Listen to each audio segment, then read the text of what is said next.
Hello, everyone, and welcome to the Disruptive Innovation Festival 2014. You're joining me for the final Festival Lab session at this year's festival. We've seen a number of talks from people on 3D printing, the maker movement, open source technology, and the changing role of intellectual property. I have a feeling that a lot of those subjects are going to come up again in our final session today. Today, I'm joined by Timotheus, who's joining us from Toronto. And this is really the title of the session, which you'll be seeing on the page above you, is Exploring Medical Customization in the Developing World Through Material Ecology. And I'm not even going to try and explain that myself. I'm going to hand over to Timotheus to do that in just a second. One thing I'd just like to remind you of, if you're watching this on the Google Hangouts app, then on the right-hand side of the screen, you should be able to see the question and answer box. So you can send your questions in for me to ask Timotheus using that box. If you are watching and you would like to ask your question via Twitter, you can use the hashtag ThinkDiff. I'll keep an eye out for all the tweets, and we can ask those as well. We're going to run for approximately half an hour today to run through a bit of a Q&A, find out more about this project that Timotheus is working on, and any questions that you have, send them in, and we'll ask those as well. But I'd like to, firstly, just to get in your own words, Timotheus, what is the project you're working on? Can you describe it for us and how it came about? Yeah, okay. Thanks, Joe. Basically, I'm working with the research group that's consulting an NGO, and we're exploring how we can improve the rate of production of lower limb prosthetics in a rehabilitation hospital in Uganda.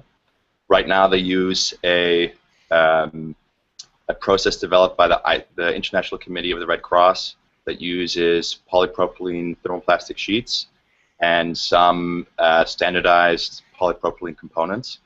And it's quite labor-intensive, requires a lot of time. So they're looking to explore 3D printing as a method of making some of the customized components to improve the rate of production.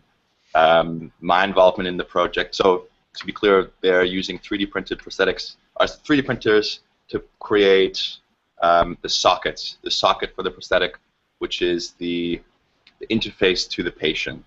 So they're using scanning technology, scanners. Autodesk has developed a software that processes the scans images into models, and then we print them. My involvement in the project is the testing of those 3D printed components against an ISO standard for prosthetic sockets to see if they measure up. And I've been doing some preliminary investigations into how we can convert local waste streams into filaments that improve the strength. Great. That's a really concise overview, which is a really good start for those of us new to this sort of area. Lots of it has been said over the course of the festival about 3D printing. Can you just comment now on what the significance of that is to this project? Could this have been done before? How has 3D printing changed the game in terms of prosthetics? I think the biggest improvement is the ability to make customized contours. From my understanding of the process, I mean, it's only been about half a year that I've been involved with prosthetics now. From my understanding of the process is it's almost more of an art form than it is anything else, because it requires so much manipulation of material. You know, there's this multi-stage process of making casts and molding materials and fitting and remolding materials, and what 3D printing enables is to create these 3D printing and scanning technologies, so CAD/CAM technologies. It just enables this form-fitting production, which was much harder to create before using some facts. And I suppose customization is something that comes up as well. It's if you can make things perhaps more quickly with a lower cost, lower marginal cost. Yeah. Is there increased ability for customization, which is hugely important in prosthetics? Yeah, exactly. So you mentioned about the use of material there, and I'd like to come on to talk about the material itself. So, am I right in thinking that you're looking at a new polymer that uses waste products? Is that correct? Sort of. So right now we're just using PLA, and I'm looking into creating a composite that is made of recycled HDPE, so high density polyethylene. So HDPE mixed with microparticles of fly ash. Fly ash is a waste product. It's industrial waste product that comes from energy production with coal. So there's a huge amount of it, and what this material would do, you'd sequester some of this waste into other waste, HDPE, and have improved mechanical and thermal characteristics. And that's something that's already been quite heavily investigated, and more and more people are looking into it because of the fact that both of those are two huge waste streams that need to be somehow managed.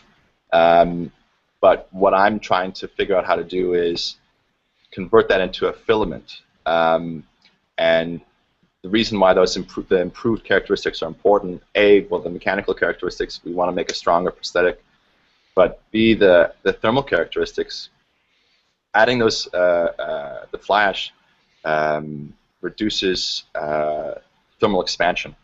And one of the problems with HDPE filament printing, as I understand it, is when you print with HDPE, its current thermal expansion characteristics cause sort of a warping of your parts. And for our prosthetics, we want the printed part to be exactly a representation of our model. So that's an issue. So if we can manipulate that thermal expansion through the addition of additives and improve its mechanical characteristics, that's a double win. Plus, we'd be using waste streams that are locally available, and that creates other opportunities as well. There's two groups, the Plastic Bank based out of Vancouver and Protoprint in India. Those are two groups that are exploring the development of social enterprises based on the production of filament from local waste streams. So local waste plastics that are collected through partnerships with waste picking collectives that are pre-existing to generate ethical filaments, which is a group in the UK, I think. Yeah, we've heard of those, the Ethical Filament Foundation. So I've been talking with mainly with the guys at Plastic Bank, because they've developed with the collaboration with the university there in Vancouver a open source filament extruding machine that you can control the temperature very precisely, or relatively precisely, at various stages of the extrusion process. So what I want to do is sort of test this material production with their machine and then test the socket. So that's sort of the next stage of what I'm doing. So the material is, I get this sense, this isn't, I mean, sometimes a preconception can be if you are using a waste stream and you make a compromise on the performance, but you think this is actually this combination of the HDPE and the fly ash actually enhances the performance of the end product. Well, the research already exists that shows that waste HDPE with the addition of fly ash improves the performance. So I'm not really, there's no doubt in my mind that it'll improve the performance of just the plastic. Whether it'll improve the performance of a filament made with those combinations, that remains to be seen. That's what I want to test. And what I want to do is I want to test that new material against the tests that I've done so far, because using an idealized socket geometry, so what I mean by that is a geometry that looks like a prosthetic socket but isn't is it made from a scan from an actual patient? It's just sort of completely generic, symmetrical. They perform relatively well compared to the standard. So the standard dictates loads for brittle failure and ductile failure under various conditions, and using like a MakerBot, varying the printing characteristic, print variables, we meet the standard nearly. Okay. So there's potential there. It just needs to be explored. We've had our first question from Mohan, but it's more, maybe you missed the first few minutes, Mohan, but you say current customization of what exactly? We're specifically talking about the customization of prosthetic joints. Prosthetic sockets. Prosthetic sockets for use in a medical situation. So if you have further questions about that, then do send them in using the question and answer app on Hangouts. Just to ask a couple more questions, leaning towards maybe the circular economy side of things, Timotheus, around the polymer. So can this be, so you use recycled HDPE and a waste product. Can it be reprocessed? Have you thought about maybe if this can go through more than one cycle? You mean after we print it into something? Yeah. I don't see why not. Once you keep on recycling with HDPE, once you keep on recycling after you reach a certain level, you start to get some degradation of your material characteristics. So, plus, my goal is to figure out a way of creating a composite with other waste particulates. So, a big issue there is how those two constituents are mixed. And if I were to reprocess it, that might create some problems. Although there's no reason that prosthetics sockets that could potentially be made with other virgin polymers like the PLA that we're using right now, those could be continuously recycled. How far their material characteristics degrade, that's to be seen. But yeah, that's it. It could be reused and made again.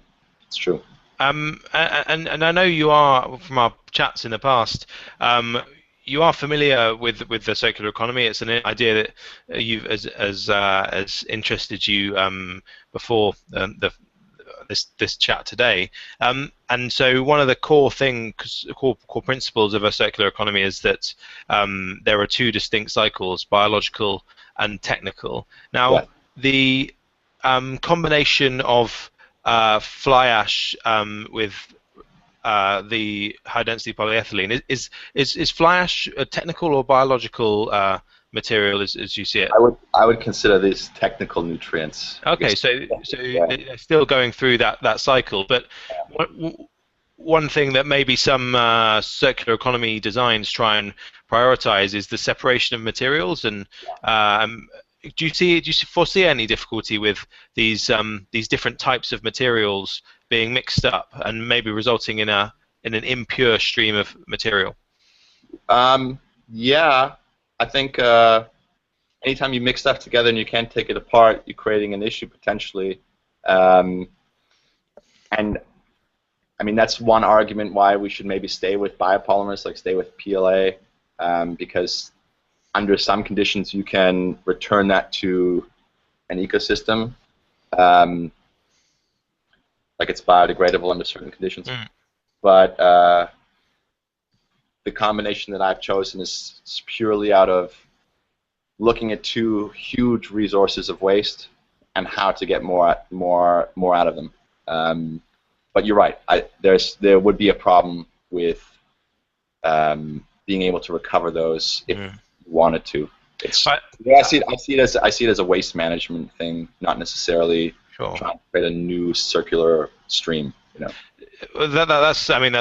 We understand that and the previous conversation when about performance, you need to make these decisions. These are important things you're making, and you have to choose based on performance as well. And it just reminds me, we were just having one of our sessions earlier today, probably before you got out of bed, because it was because you're in Toronto and it was in European time, but it was around 3D printing of potato filament. So we know that there are these different. So we know there are these different materials, but again, performance has to come into it. Also, one thing I should mention: if anybody watching this or anybody you know of has experience with making filament, making customized filament, because I know it's not something that's really written about, but different groups are doing it. If anybody can get in contact with me, you can get in contact with me at timotheus.gemeiner@gmail.com, or you can visit my website at www.timosaurus.com and get in touch with me. I'd love to speak to you about it, because it's an interesting challenge, and I'd definitely like to be connected with anybody who does that. Well, one network that I would have thought would know something about that is the FabLab network, and I noticed that maybe it's just not something that we've discussed, but I don't think you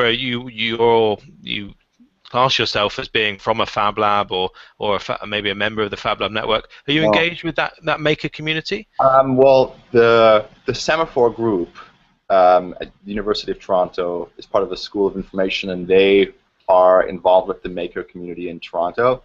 But there isn't, as far as I understand right now, based on what I've looked, or how I've looked in Toronto, there isn't people making their own custom filaments. But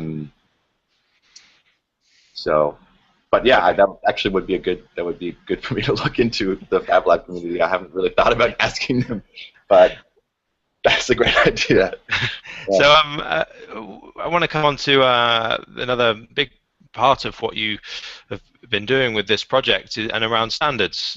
Yes. We're talking about medical equipment here. Standards are hugely important, and you have mentioned it. You've referred to it in the session already, but you are conforming to a set of criteria for a particular ISO standard. That's right, isn't it? Yeah. So it's ISO 10328, and it's a international standard for lower limb prosthesis or prosthetics. Now the standard is for the whole device, the trans-tibial prosthetic, so below the knee prosthetic. Three main components are your socket, which is the interface to the patient. You have sort of like a stilt or the leg portion, and then a foot. Now the standard governs that whole device, not individual components. So in starting this study, I read through the standard and then did a sort of literature review to sort of see how other people were testing prosthetics. And what I found that are prosthetic sockets, and there isn't necessarily a standard that governs the prosthetic socket. So what people have been doing is they've taken a certain clause of that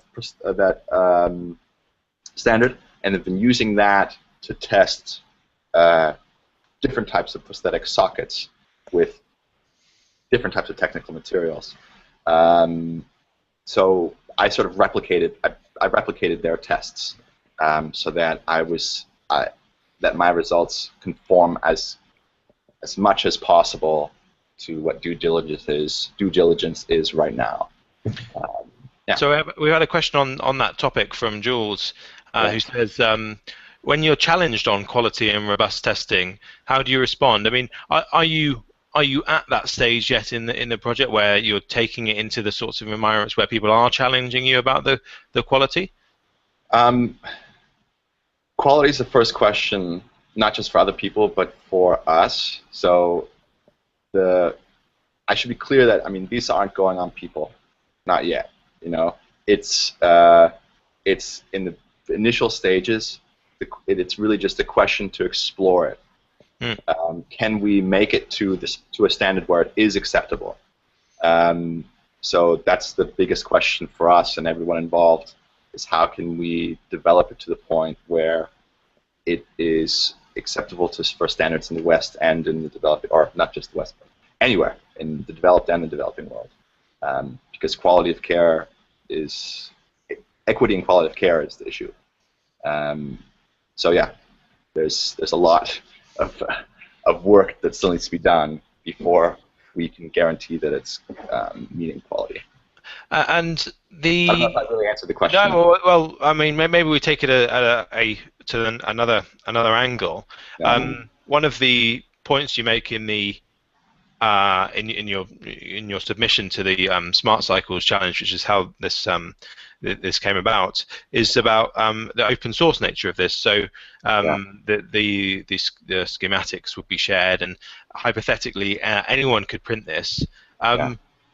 Who do you see making these, and if anyone could make them, how would you ensure that they conform to the standards that you had done in your tests? So if I mean, just to speak to an example that we had on a session about 3D printing yesterday, someone was saying, I could go into a lab and 3D print a replacement part for my lawnmower, but if I used a different polymer that wasn't the nylon that had been used initially that was resistant to the heat, and then it could result in some sort of safety problems. So decentralized manufacturing is offering huge new potential, but how do you ensure that standards are upheld?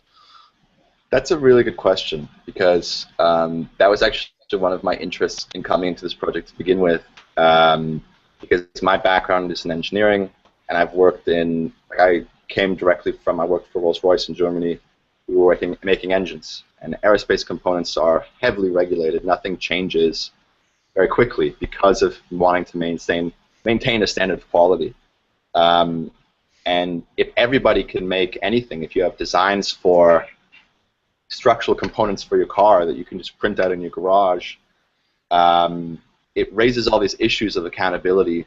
So that's a really good question. How would I guarantee that?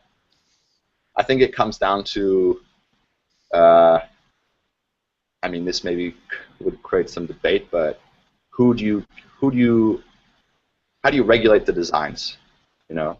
And how much of the design information do you give away? Do you give enough information away so that only people with the appropriate background can make it, so that you can sort of guarantee, or not guarantee, but improve the chances that the person making it has the awareness of what they're doing, you know? I don't think that's a very good way of answering. But it's a difficult question, and there's a follow-up one that says, do you envisage this technology moving forward so that it's developing countries that can produce these items at scale in a more decentralized way? Is that kind of the vision? If you can get around this tricky issue of standards, is the vision that these could be produced at scale in a decentralized way? My vision for the project, or my vision for my involvement in the project, is sort of separate from the prosthetics. It's more focused on the material. Okay. Because the plastics issue is a huge one, and there are already people taking on projects in Uganda, for example, trying to turn this waste into wealth, and that's going to be a huge. That's a huge issue that needs to be solved, and it can be. I think it can be solved with these types of technologies, or maybe not solved, but it can be assisted with these types of technologies. And what I would really like to see is how can we scale implementation of tools and systems that enable people to add value to the waste that they have. So my interest in this modification of these materials to improve strength is to show that people in these communities can create high-value products that can be that can be sold all over the world, and they can build not only their community but create connections to other maker communities around the world. So, in terms of scaling, my interest is in the material scaling. So, scaling their ability to recover their waste. Well, we had a question from Jules who had asked exactly that, really. I think you've answered that pretty well. And we have about 3 minutes left. If you do have any questions that you want to send in, then send them in using the Google Hangouts Q&A box, and we'll see if we can get to them. I did have one other question about a term that you used in your submission to the festival. You talk about the atom economy. So can you elaborate on what that means to you? Yeah, so I think I first read about, and we talked a bit about this earlier, I talked about Paul Anastas and the concept of green chemistry. And one of the concepts that was I was exposed to in reading his book, Green Chemistry Theory and Practice, was this idea of optimizing the utility of the materials you're using. So if you have to, I mean, ideally you would design a system in which you use materials that can be divided into technical or biological nutrients and cycled. But if you have to use a material that's, let's say, petrochemical based, how can you maximize its utility through recovery and reuse, and in effect improve its atom economy? So improve the economy of using every atom of that material. That's sort of how I see that term. Yeah. That's great. It isn't actually a term that I was particularly familiar with, but it's something that is definitely worth investigating. I mean, what you've described, we with the circular economy, we know that petrochemicals are fascinating and useful. And Mark Miodownik, who was one of our headline speakers, was saying that he can speak at length about the how wonderful plastics are, but he's if we're going to continue using them, then we need to improve this atom economy. There's one thing I should clarify as well in my title. The term material ecology, that's not my term. It comes from Mary Oxman at MIT in the Media Lab. She talks about methods of designing for and with nature, and her term of material ecology is about sort of the collaboration between digital manufacturing, digital production, and ecological insights into making things. So this is, I mean, biomimicry. Is it kind of along those lines? Is it? It's sort of along those lines, yeah. Yeah, it's interesting. If people are interested in it, they should check out her work. She does a lot of interesting things with materials and sort of mimicking the ways nature makes material structures. There's actually someone, Julian Vincent in the UK, he works with people from exploration architecture.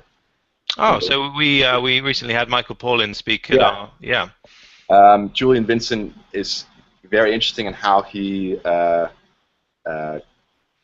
extracts design strategies from natural materials. It's sort of along the same lines, I think. You're clearly very kind of immersed in lots of this new thinking. A question I'm going to spring on you, actually. Who are your kind of top three innovators that kind of inspire your work? I'm going to let you think about it for a moment while I just tell our audience what else we've got coming up at the Disruptive Innovation Festival. So just after this session finishes, we have a session with 3D printing canal house. So there's a 3D printed canal house being built in Amsterdam, and there'll be an online tour, a live online tour of that house taking place just after this session finishes.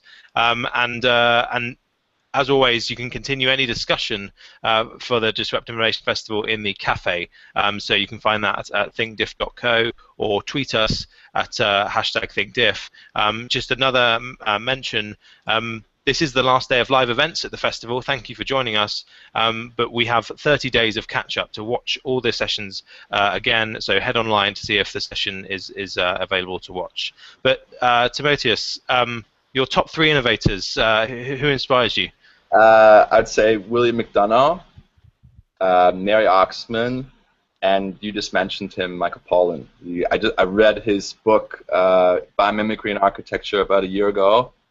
And it started off a whole shift in how I was thinking about making things. So interesting group, and most of them were in your festival. So, well, maybe Nerio can join us next year. Alrighty. Timotheus, thank you so much for speaking with me today. A very detailed subject, but I think we scraped away at a few of the wider issues and questions around making open source and 3D printing. So thank you again for joining me, and hopefully we can continue the discussion. Thank you to everyone who's asked questions today and watched online, and I hope you can catch up with more sessions from the DIF. And if you've enjoyed this year's festival, then please join us again in 2015 for our next Disruptive Innovation Festival. Thank you.